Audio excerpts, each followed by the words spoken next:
Do you ever get one of those ideas that you want to run with? You want to play with it. You want to reshape it. You want to bend it. You want to put it in this position over here, only to find out that it's going to grow into this position over here. I because I'm a creative mind, I do a lot of things that are just completely 100% awkward. And it's because I think I'm not afraid of failing. I see failure as a tool. At least I took the chance. Now I have a better answer as to where I'm going or growing. And so for the longest time, I've always wanted to do this project called defragging on this particular podcast right here. And defragging is something that a lot of people do, but they don't, because they don't understand it, because why should they invest the time and energy in such a thing? But I've been doing this thing called defrag journaling since November of 2017. It's such an important part of my process of creatively thinking that it's like, why am I being selfish? Why am I keeping this to myself? What is the situation, and how can we grow from this moment of now by utilizing the strength of what this defrag journaling is all about? See, I bring up that word journal and people are already turned off because they think it involves words and stuff like that. And you got to put it on a page. And people are afraid that someone's going to look into their journal and, oh my God, there's something about you. Trust me, whatever you put in your journal, they already know about you, or they've assumed that it's about you. So that's one of the things when you're truth-filled and transparent on page, that's where things begin to happen in the outside world. So what I'm going to do is I'm going to give you a sneak peek into this thing called defrag. And you know what? I'm not asking for judgment. I just want to share it with you to see where it can grow forward. This is Arroe Unplugged. Hi, my name is Zoe. This is Defrag. Unlocking the mind, body, and soul. Hearing the inner creative child. Building a relationship with the entire you. Growing forward, growing outward. This is Defrag. Hi, Zoe. Welcome to episode number 1. By the way, what are we doing? The first thing we should do, we should answer the question, what is defrag? Defrag is a term that I unexpectedly came up with in November of 2017. I was moving through a very tough mountain that wouldn't break down, and I didn't know how to even get around this mountain. And so I thought about, just ask the question. But who am I asking? Ask yourself the question. It's time to figure out what you are trying to do here, because nobody else can figure you out. And now it obviously looks like you can't figure yourself out either. Do you mean interview yourself?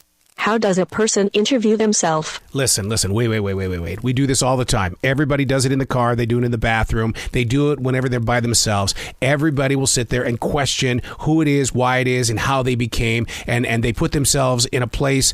It can be dark. It can be kind of down. It can be, kind of blucky. But the thing is that you're going to get out of that moment because you're asking yourself the question of, how am I going to get out of this? But the problem is, though, is that once we get out, what we do is we run away from it, and we do everything not to get back to it. Oh, okay. How often do you get back to it? No. The goal is to not get back to it, because it's a moment, it's a mood, it's an experience that you really don't want to deal with, because it's destroying the inner part of your core. And so, no, I don't want to go back to it. So I use awareness to make sure that if I spot something that resembles it, then it probably is. During your early morning writing, you always call the interviewer exactly that. The interviewer. I'm Zoe. Am I the interviewer? Yeah, right, here you are. But during those early morning writings, which started back in July of 1994, inspired by The Artist's Way from Julia Cameron, the reason why I developed the interviewer was because I needed to dig deeper into the soul of a creative mind. That so often, so many creative people have calluses all over their hearts and their brains and all over just on the inside. And it's callus caused by other people's judgment. And you've got to learn how to get through that callus and to get into the mind of that artist and start loving that inner child, as Julia Cameron would say. And so, you being here on Defrag, Zoe, you are the interviewer. What's the difference between the morning pages and the Defrag journal? Is it two completely different personalities? Ooh, same body, same writing hand. Absolutely not the same person. Because when I wake up in the morning, I'm trying to motivate myself into a brand new day, and I don't need to carry the weight of something that happened yesterday or something that I hope happens tomorrow. And I've got to be able to be in that moment of no limitations, but at the same time, I've got to be inspiring to myself, motivational to myself, and I've got to persevere, or my day is just going to fall apart in front of me. Whereas the Defrag journal, what happens is it's about 4:30, 5 o'clock in the afternoon. That's when I can go in there and I start breaking it down. Because, Zoe, how many times have we talked about doing this podcast? I mean, this has been going on for 4 or 5 months now, and it's all written out inside the Defrag journal. You've been terrified, scared, uneasy, You don't want to make it about you. You want to teach creative people to be better builders. Yeah, but at what cost? My crappy day makes their better day? I don't think that really is the case here. I just want to be able to give someone the opportunity to pick up a writing instrument and just write out a thought. Don't put too much into the thought. Just write it out. Because writing is that one thing that we all judge harshly. We attack ourselves more than other people attack us. And so we feel like that we have to write this way or we have to write that way. But we don't take care of the mind, body, and soul the way that it's speaking to us because we want to bend it, shape it, move it, and groove it into this thing so that other people can understand it. You've had some pretty dark times writing in the Defrag journal. So dark. When you came back to it the next morning, you were actually very scared. Sounds like a negative, right? But it's not. And the reason why is because doing a defrag journal, I get that crap out of me. I set it free. It's in a book. And really, in all honesty, I shouldn't be going back to read those dark times. I just want to know, well, what was I thinking last night? Because when you're a freeform thinker and a freeform writer, you don't put a lot of thought into what you're doing because I'm not going to be a perfectionist because a perfectionist is a dark moment. It's a trigger for me. And so when I just sit there and I just write and I feel what's in the moment of now, when I step into that hole or I get into that dark corner, that area that no longer has callus around it, yeah, it can get really dark. Will you be reading from the Defrag journal? I thought this wasn't about you. I think as the podcast develops, what's going to happen is that we're going to take from the different experiences. I don't need to put my words in there because I don't need to air my dirty laundry. But we all go through different chapters and seasons in our life. And through those, we learn from each other. It's a community of creative minds that are going to grow into a stronger embodiment that is going to help change the way that people think, the way that people act and react. And what I mean by that is that creative people are a process of the real world. We see, feel, and hear things that other people have already tuned out. But yet we are present and we still keep pushing forward what we need to do as a community. And yeah, that's the kind of stuff that I think that I'd like to bring to this. Many people in entertainment, they've heard you talk about the Defrag journal. They love the idea of getting started with one as well. Getting started is going to be a tough cookie. And the reason why is because how honest are you going to be with yourself? It's not that I want you to go in there and patch things up. I don't want you to heal. I don't want you to go in there and say, I'm going to fix this.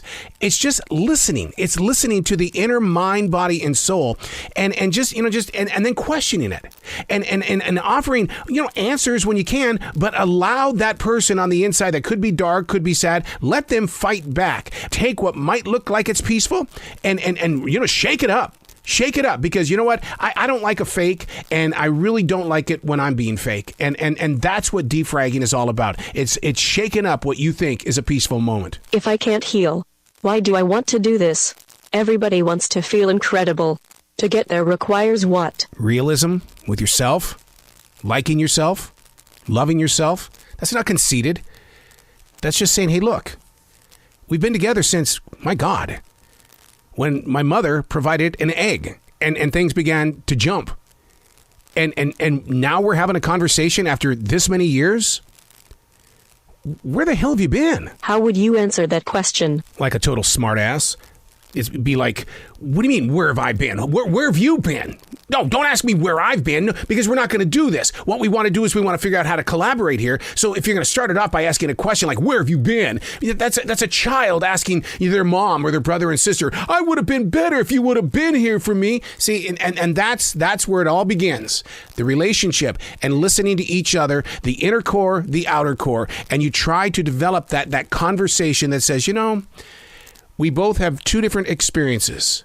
You're on the outside with real people. I'm in here with a heartbeat. And what it feels when you're going through some bad times, I got to react sometimes. And I go, I understand that you're going to react sometimes. And I've got to be able to listen to that. And maybe that backache isn't a backache, but it's maybe you tapping me on my ass saying, look, if I had a foot, I'd be kicking your ass right now. You aren't very nice to yourself. There have been days that I have not been nice to myself. And I've had to learn from those days, and I've had to learn how to handle myself better on the outside as well as the inside. And you know what? That's what this is all going to teach, is that we're going to be open and honest. We're going to be upfront. We're going to be transparent, and we're going to show different ways that we can communicate with the mind, body, and soul. That requires probably some meditation. We'll probably talk about that. I do believe in prayer, but I'm not going to push any of that onto anybody. But the goal is just to take a step. take a step inward and start asking questions. I think it's time that we start to defrag.